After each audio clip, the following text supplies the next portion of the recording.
Okay, let's get to our panel. Joining me now from Geneva is Hannah Starman. She is a European affairs specialist. With us from New York is Jonathan Wachtel. He's a foreign policy analyst and a former director of communications for the United States at the United Nations. Also joining us from London is Inderjeet Parmar. He is head of the Department of International Politics at City University in London. And from Moscow, we're joined by Dmitry Babich. He is a journalist for Sputnik International. Welcome to all of you to the show. Hannah, let me start with you. How historic was this day for France 75 years ago, and how are the Normandy landings viewed in France today? Oh, it's a major event in France. The D-Day was what allowed France to be liberated, thanks to the Allies, and it's a major commemoration. And I think that people of all ages are extremely aware of the importance that the Allied effort had in the liberation of France. Jonathan, President Trump, of course, is at these ceremonies in Europe. What is your view of the role that the United States played in the liberation of Europe from Nazism and from fascism in World War II?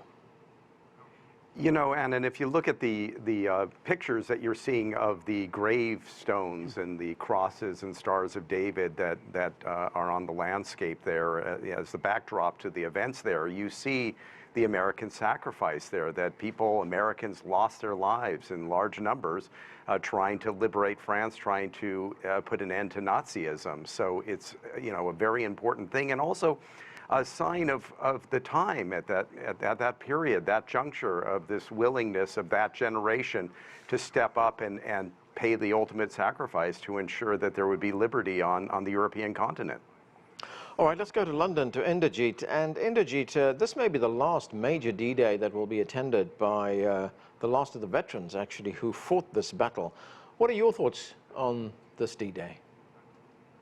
Well, I think, as my colleagues in New York and Geneva have just said, that this was a kind of major turning point in the Second World War, probably equal to or equivalent of Stalingrad in the East. And it is quite clear that it played a fundamental role in the defeat of Nazi Germany, you could say.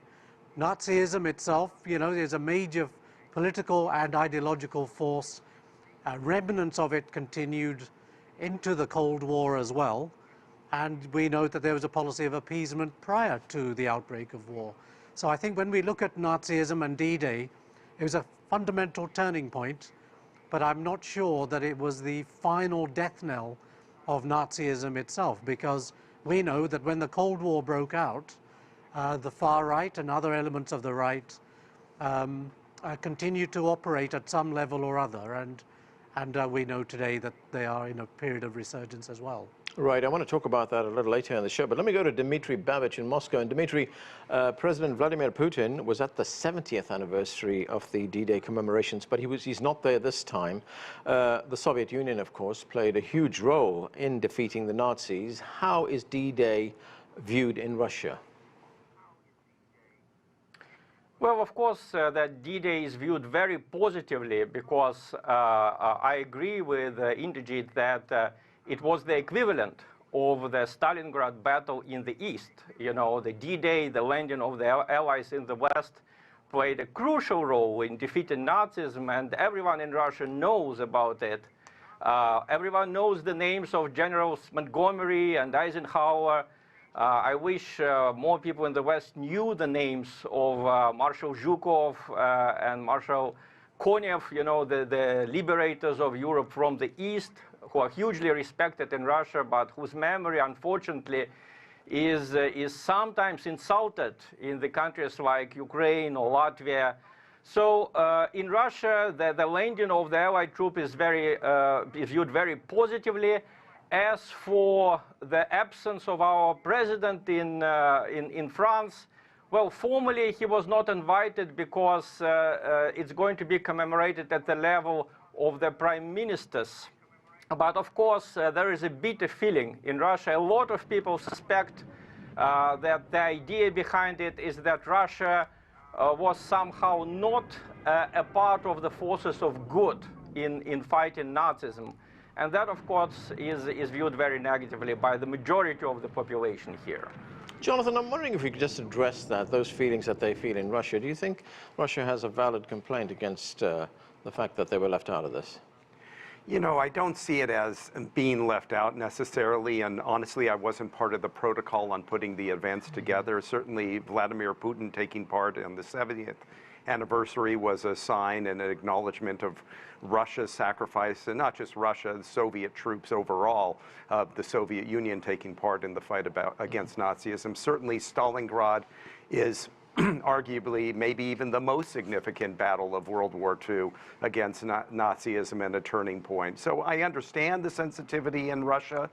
I understand the need for acknowledgement of the millions of Soviet people who were killed, both civilians and troops, fighting the Nazi. It's a very complicated world we live in, and times have changed from those days in which we were Allied forces moving in. One thing that I found a little bit troubling was a tweet put out, I think it was from Maria Zakharova at the Foreign Ministry of Russia, kind of downplaying the significance of D-Day. I think that type of language is really not welcome. I think it's more of a collaborative thing. And I think for all human beings now living, there should be an understanding of history and acknowledgement and appreciation of the sacrifices both made by the Soviets and the Allied forces of the European nations and the United States in bringing an end to one of the most horrific chapters of human history.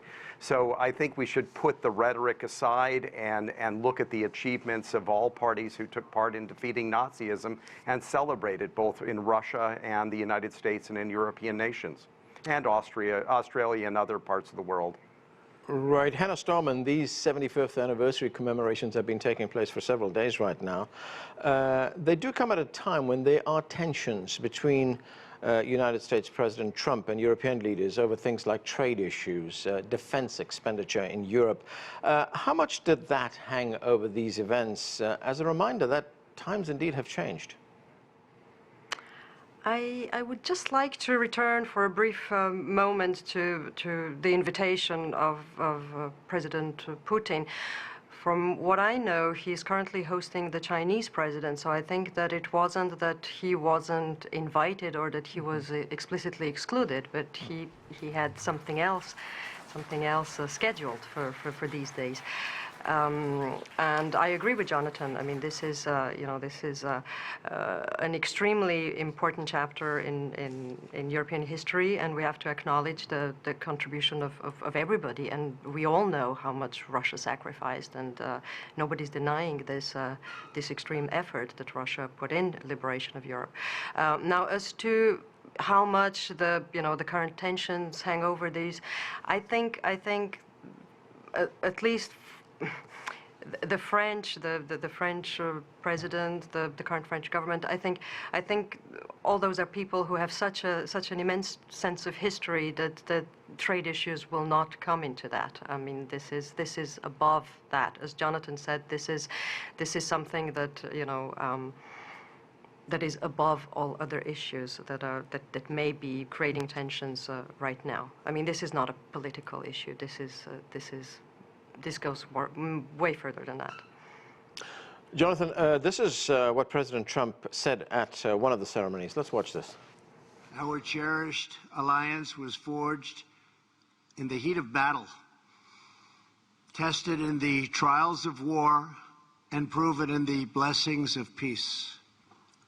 Our bond is unbreakable. So we get, Jonathan, strong words of unity there from President Trump, but there are differences. We know about these differences. Do you think they will affect the long-time alliance between the United States and its European allies? Certainly today is a solemn day in which, as Hannah said, and some of the other participants here have echoed, we really need to focus on D-Day for its significance in history and the ability of decency to win over evil. But, put that aside, long-term, of course, we're in a shifting world and alliances are changing. I think President Trump, of course, in his speech had the right tenure. This is not a place and time to open up, some of those differences and start blasting one another with rhetoric. The truth is that, yes, we're in a very competitive world economically. The European Union, for instance, has come out of elections that have changed the landscape in terms of outlook and where things are heading. In the United States, certainly, we've witnessed a big shift in the way the population is viewing where they want to see the country go. It's kind of a worldwide phenomenon, and tied into that is economics and nationalism and patriotism. Inderjeet, if we looked at where Europe has come from after World War II, we saw Germany and France get together after World War II, and we saw the birth of the European Union. But even as we watch these displays of unity in Normandy at these anniversary commemorations, is it now under threat as we see, for instance, the United Kingdom leaving the European Union? Well, you're absolutely right. The European project, if you like, was also an American project, an Anglo-American project.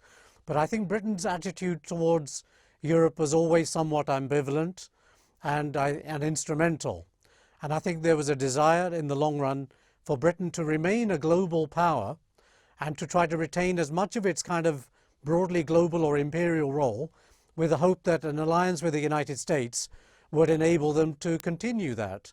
But help with American troops in Europe, and with NATO, of course, famously to keep the Russians out, the Germans down, and the Americans in, the aim was to kind of try to cement that order. But we know, as my colleague in New York said, that international politics, the powers in Europe grew more confident by the 1960s and 70s. The post-colonial states became much more assertive by the 1970s as well. And the Vietnam War caused a great deal of geopolitical shifts too. So what we've got then is a kind of changed global distribution of power. And there are tensions between all of those. And I think what it seems to be now is that although we are marking and commemorating and celebrating the defeat of Nazi Germany today in terms of D-Day, the fact remains that the world order has shifted very radically, and there are right-wing forces which are very powerful in each of these countries. And the Brexit Party in Britain, which won the European elections last week, is a part of that. And if you look at President Trump, he's very close to people like Nigel Farage, and people like Stephen Bannon, who are very close to President Trump, or were, at least politically, are very close to building a kind of European and international far-right movement. Right, Hannah Starman, I want to get your views on that. After all that sacrifice 75 years ago to defeat Nazism, we are now seeing the rise of anti-Semitism and the far right in Europe. How much of a concern is that? I'll answer your question in a minute, but I'd just like to reply to Inderjeet, because I think that it's not quite correct to say that the Brexit Party won the European elections. The fact is that the Remain parties were just fragmented, but if you add them all together, they were the ones who won. And you can see the same thing in France. If you add up La République En Marche and the Greens, they have like 10 points over the Front National. So in a way, it's on the first glance, yes, possibly the extreme right won, but they didn't win. The fact is that they are possibly more united. So the Brexit Party is one bloc, whereas the Remain parties are several, and the same in other countries. So I remain rather confident about the future European Parliament. There will be a configuration of parties in the Parliament, so we won't have two big parties, we'll have three. But that's not a bad thing, and I think that the pro-European, progressive, liberal parties will be in the majority. Now, as to your question about the rise of anti-Semitism, of course it's a concern. It's a concern, especially in France, but also in other countries.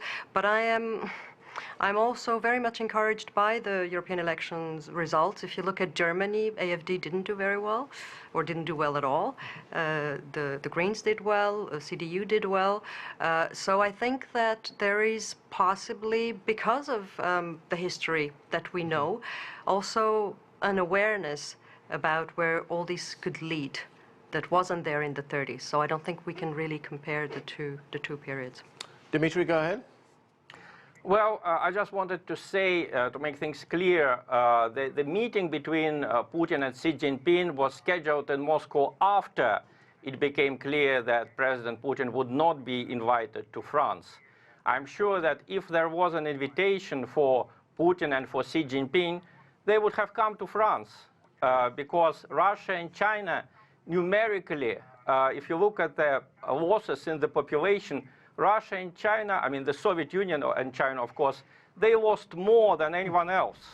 You know, they were the big victims, if you want, of this war. And the reason why it's important for us to have this meeting now is because Xi Jinping and Putin invited President Obama and other Western leaders to their celebrations in August and in May and in September 2015. These were important days for Russia and for China because it was the day when this misfortune ended for our two peoples, and the Westerners didn't come.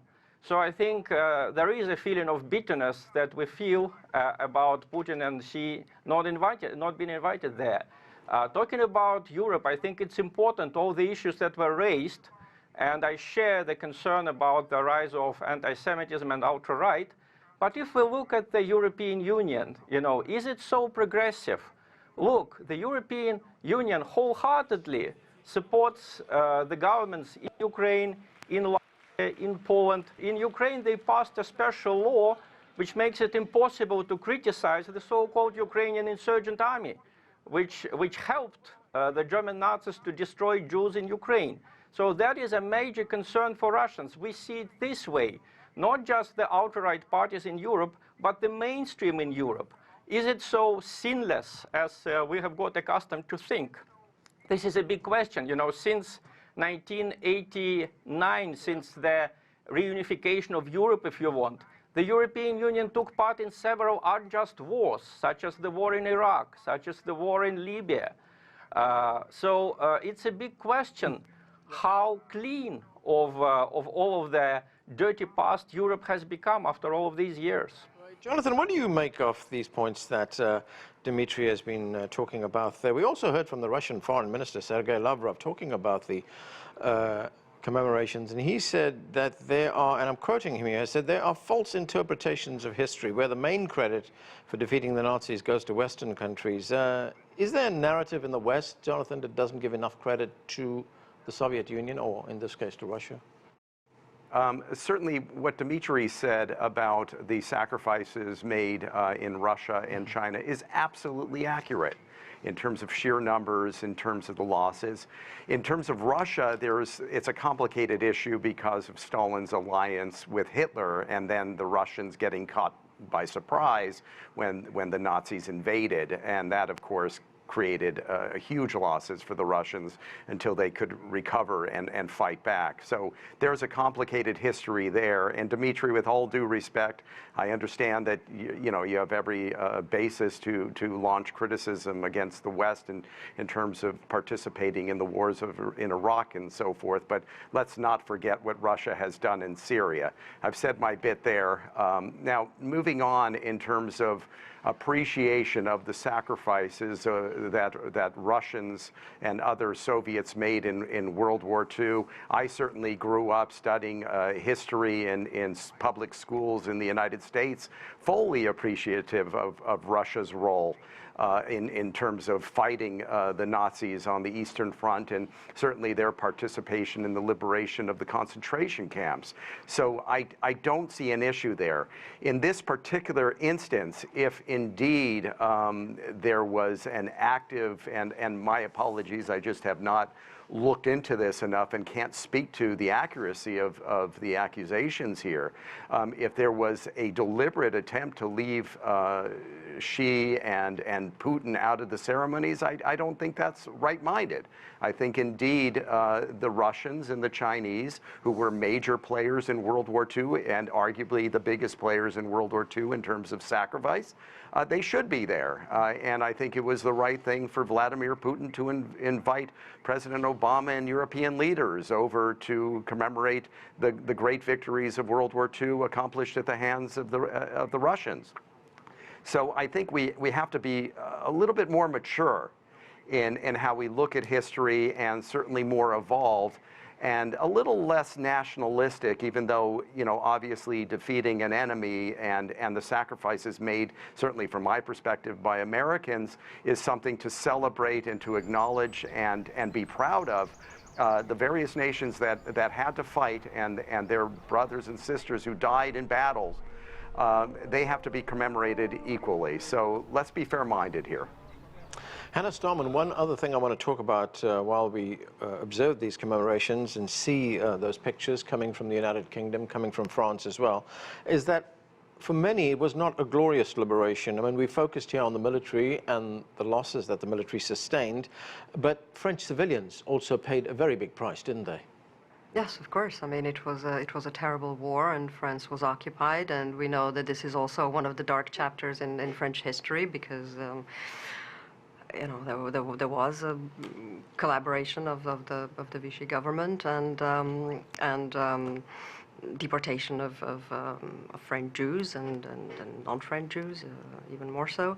So yeah, it was a very, very difficult time, and Paris fell in 1940, and France was utterly dependent on the Allies to be liberated and to rise again after the war. So I think that even as we're considering Brexit, we mentioned it earlier, I think history should also be our compass. We were liberated also thanks to the British and the Americans and other allies. And that is something that we should remember when we think about, whether or not it's worth fighting for the UK to stay within the European Union, which is something I personally firmly believe in. Inderjeet, while I was researching this subject, I came across some information which actually surprised me, and one of that was the fact that this commemoration of D-Day was not always a big commemoration. A US publication, online publication here, the Daily Beast, pointed out that on the 35th anniversary, not one world leader turned up. What changed? Well, I guess really, I don't think anything has fundamentally changed in regard to the D-Day landings. Clearly, they have always been very important, but I didn't know that 35 years anniversary wasn't observed so well. Mm-hmm. But I think something has changed in world politics, and I think the root of this issue really, to my mind, is that there were a number of different reasons why each of the powers that contributed to World War II, either as allies of the West and of the Soviet Union and so on, or anybody else, they had their own geopolitical reasons. They had their ideological axes. They had their own particular national interests. It happened to be that for a little while, their respective national interests locked on to an area of unity, which was that Nazi fascism and Italian fascism and German militarism were basically a threat to all of those. They united to fight those. But it was inevitable that when you have a system of rival great powers, they only ally for their own interests. After the war, they're going to disintegrate away from those kinds of interests, and that's precisely what happened. And since 1989, what we've seen is even a greater loosening of the world system. And quite frankly now, the post-1945 system, it's not sustainable anymore with the distribution of power within it. And that's why we see that there's a jockeying for position. America is no longer as reliable. The French are looking for strategic autonomy. The Germans are trying to be more patient with the US. The Poles are trying to embrace NATO and the United States. There's an arms race in East Asia with the Philippines and so on and so forth. Things have changed very radically, and I think people are trying to paper over some of these big cracks. And I think with President Trump and many other more right-wing leaders in power, and more nationalistic and populist leaders, there's a loosening of that system. Inderjeet spoke about big changes in world politics, and we see that in Russia right now. We got the meeting taking place between President Putin and President Xi Jinping, President Putin hosting President Xi Jinping. Is that also a reminder of today's changing alliances? It is. I mean, we've seen a pattern of Moscow and Beijing working in sync. Certainly, my experience following those powerful nations at the United Nations, there are voting patterns in which they vote lock and step. So yes, there's a lot of collaboration between those two nations, but we can't forget that these are two countries, also great powers, that are competitive with one another. So you can't just wallpaper over the differences that exist and will persist between those two nations. Okay, and we are going to have to leave it there. Thanks to all of you for being with us. And before we go, another reminder about the Heats podcast. You can listen to some of our great content through Apple Podcasts, Google Podcasts, Stitcher, and Spotify. The podcast covers similar global stories that we do here on the show, but it also includes some personal and candid interviews with our guests and correspondents. Just search CGTN and you'll find it. Thanks again for watching.